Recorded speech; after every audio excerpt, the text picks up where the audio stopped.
Alright, hey y'all, welcome back to the channel. So, right now, I'm going to finally finish the trailer install. I have the piece that I need. The last wire that I have is what I showed you on the last video that I can link up in the corner.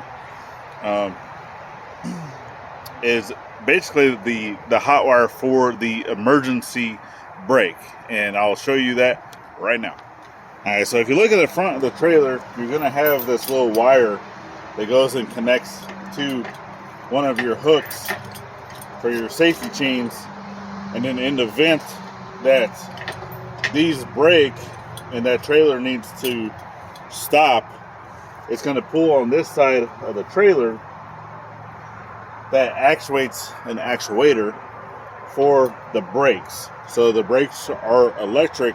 And what it's going to do is, once that pulls, it's basically a switch, and it's going to cause the wheels to lock up, causing the trailer to stop. That way it's not just continuing driving down the road by itself. Alright, so, but we're going to come over here. I'm going to set you guys off to the side that we can kind of see what's going on. Now this wire, I do not want it to be connected to the cutoff switch, because unless I leave a key in here to keep the switch turned on, it won't have power. So for this one, I'm going to put an eyelet, and then we're going to connect it directly to the hot side of the battery. Alright, but I'm going to go ahead and get this stripped down.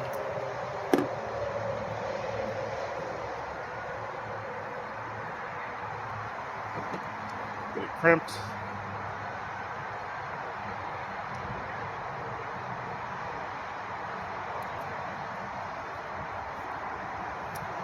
And I did not bring my torch with me today to be able to get this. It's basically like a little shrink wrap, a little heat shrink that you go down. Alright, and then I'm also going to bring you guys in to show you what I did, and I'm going to get this opened up. But before we do that, let's see how we got to where I'm at right now. Alright, so I went ahead and pulled the box off, because I can take the box into the shop to actually notch out that a little easier over there instead of having to drag out an entire extension cord. And then you can also see that some of the areas underneath the box were already starting to rust, and I'd rather catch it now and get that knocked out and cleaned before it gets further. And they had used the self-tapping screws like that, and these are just zinc coated, so they are going to rust. You can see they're already starting to do that. So I'm going to go ahead and replace that with a stainless steel bolt, and I'm just going to through bolt it.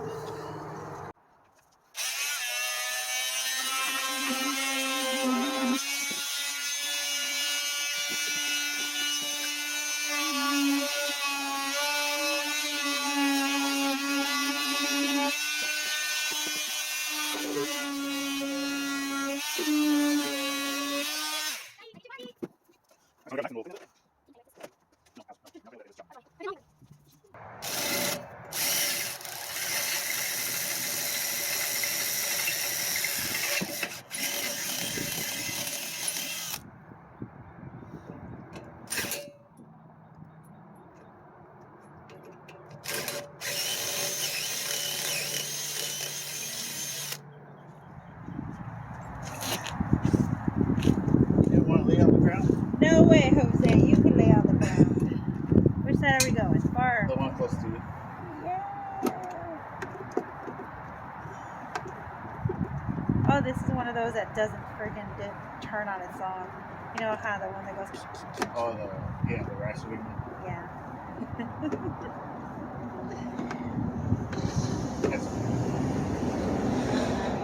It's got a good work. It's got a good view.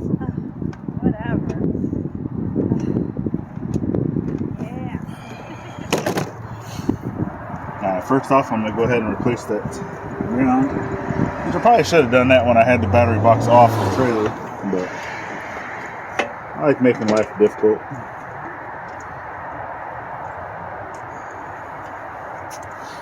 And of course, I need a different socket. Alright, so you can see I got the block in, which I was going to put it in to see how well it fit, and it's nice and snug, not super easy to get out, so I would have to lift the battery to get it out. So I'm going to leave it in there, and you guys don't get to see me put it in, but that's alright. So, and it won't interfere with the lid. See, the lid still goes on where this will be, so that's great. So it allows everything to fit right in there. It's perfect. Alright, so I'm back.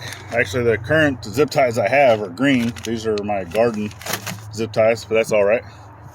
And then here's the lug. So it's an automotive style lug. And if you have a battery that doesn't have the little side posts and all you have are the big posts, you can get these, and then it allows you to have a post that you can put this style of end onto your cables. But they do have these to where you can crimp this directly onto a cable, and that's the automotive style. Alright, now these are sized differently. You can see that the positive has a P. I don't know if you can see that. And then the negative has an N, because the positive is a bigger hole. And then if you look at the battery, you can see that the post of the positive is bigger than the post of the negative. The little bus bars that were down at the bottom aren't actually bus bars after all. They're little resistors. So this is a 30 amp one. So these are, you can see right here, they're basically to help protect. I don't know if you can read that. Focus. There it goes. So that one's a 30 amp, and then the other one, same thing, but it's a 50 amp. So I'm going to go ahead and take these, and I'm going to get them installed into a box. A smaller box, I'll go pick one up, and I might even have one here, but I'm going to have to look around. So I'm going to go ahead and get these glued in. So I have some 5-minute epoxy.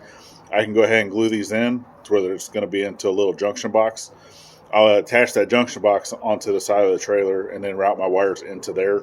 That way I'm not going to have to worry so much about this being exposed to the weather, because these little rubber caps that they had on there, garbage. So yeah, not my way of doing work. So I'm going to make it right. I just unfortunately was not able to do that this weekend. So hopefully by next weekend or throughout this week, it's spring, y'all. So we sprung forward as of today, early this morning. But all right, y'all. So I'm in the truck. I'm actually going to be heading over to the store to get 2 of the terminal rings that I need to finish up this trailer battery cutoff switch installment. So I have already tried doing 2 other videos of trying to get this knocked out. So some of the recordings, some of the things that you're going to see in this video is going to be previously recorded from some of that stuff. But I want to try to get it all together and actually make just the video of start to finish of how I installed the switch and what I did to correct some of the issues. That was the wiring whenever they had installed some of the other stuff, and you'll see. All right. But yeah, we need to get to the store so I can buy some of those ring terminals that I need. And just a little update on the shoulder. So my right shoulder actually have a shoulder, it's the calcification inside my shoulder. So that's basically calcium deposits that goes in there. It's very painful, and it minimizes mobility. But as of right now, it is getting better. I still don't have 100% movement on the shoulder itself, but I've been given shots. I've been given medications. I'm still going to be doing physical therapy, but I have not. All right, so we are back from the store, and this is one thing that I was talking about in some of the other clips that you will see coming up. but this is the junction box that I picked up, and I went ahead and glued these in just using a 5-minute epoxy. And then, so this is what I went to the store to get. Just the little ring terminals. I already have my wire here. So what I need to do is these two studs here, they need to be connected together because I only have one input coming here, which I still need to drill holes into the box. So I have some markings there, marking there, some markings there. And nice and twisted. And also pay attention too. So if I know that this tab is having to sit on a stud and it's going to another stud, don't put these opposite like that to where this part is flat and this part over here is opposite, because this is not going to sit on the stud the same as the other one. So you want to make sure that they're in the same relation to each other. And that way all I have to do is just put a slight bend into this that way, and then they'll sit equal to each other.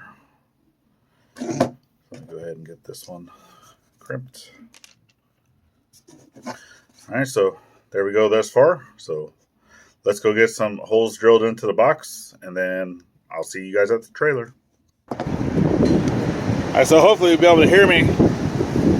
As you can see, it's awfully windy today, but I still need to get this done. But let's watch some of this other recordings that I've done previously to get to where we are at now, up to this point.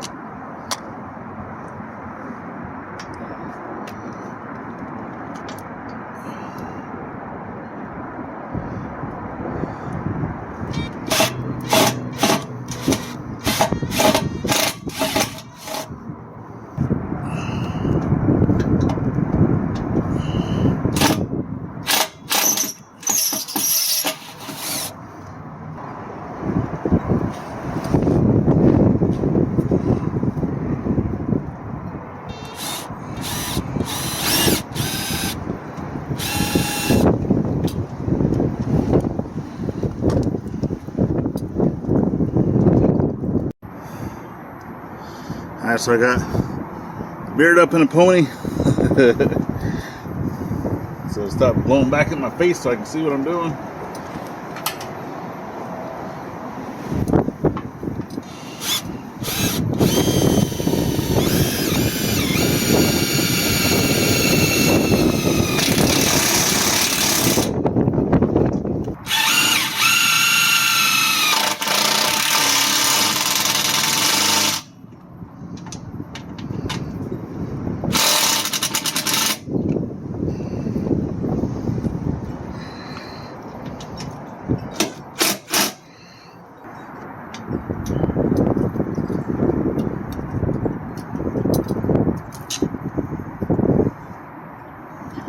So the bigger wire that you see me install, this one right here, I think is a little bit overkill from what I really need. So once again, this isn't going to be 100% finished, but I'm going to go in, and because I do need to drill one more hole up here on the top, because I thought these wires were a little bit longer, that they'd be able to come around to the side, but they're not. So with that, and I'm also going to have to extend this wire here. This is for the emergency brake. All right, and then I'm also going to bring you guys in to show you what I did, and I'm going to get this opened up. But all right, here we go. So you can see I have the two pieces in here glued into the box. My main power coming in, those are jumper together, everything coming off of that, and then this line comes over to the back of the switch. The switch comes up to the battery, And then everything else, so the battery chargers, the solar panel connection, which is here, also comes up to the battery. Then the ground goes to the main ground down there. So yeah, got everything put in. I even brought out a multimeter to test it, and the switch is actually faulty. So it doesn't disconnect. So this is a disconnect switch. I even showed you the package, I do believe. So I'm probably going to have to get another one, and I'll make sure I test it before installing it, that it's actually disconnecting. So I don't know exactly what's going on with this, but you know, you put the key in to be able to, so it's spring loaded, and whenever you put the key in, I don't know if you can see that it goes in slightly, and whenever it goes in slightly, that's what makes the connection. And then whenever you turn the key, it comes out. So you can see basically from this dot right here that it's further away. See? And it should disconnect the inside of the switch to where it's no longer making a connection, and mine still does. So this is not good. But that's fine, because I need to have everything connected, everything going through. That way the trailer can go on its voyage starting hopefully next week. Okay, y'all, so definitely give us that thumbs up, share us out to your friends. Definitely appreciate you for following along with this journey as I tried to finally get this switch installed, and then I test it and it doesn't work. I need another one, but it is what it is. That's how life happens sometimes. But definitely appreciate you guys, and we'll see you on the next one. Bye bye now.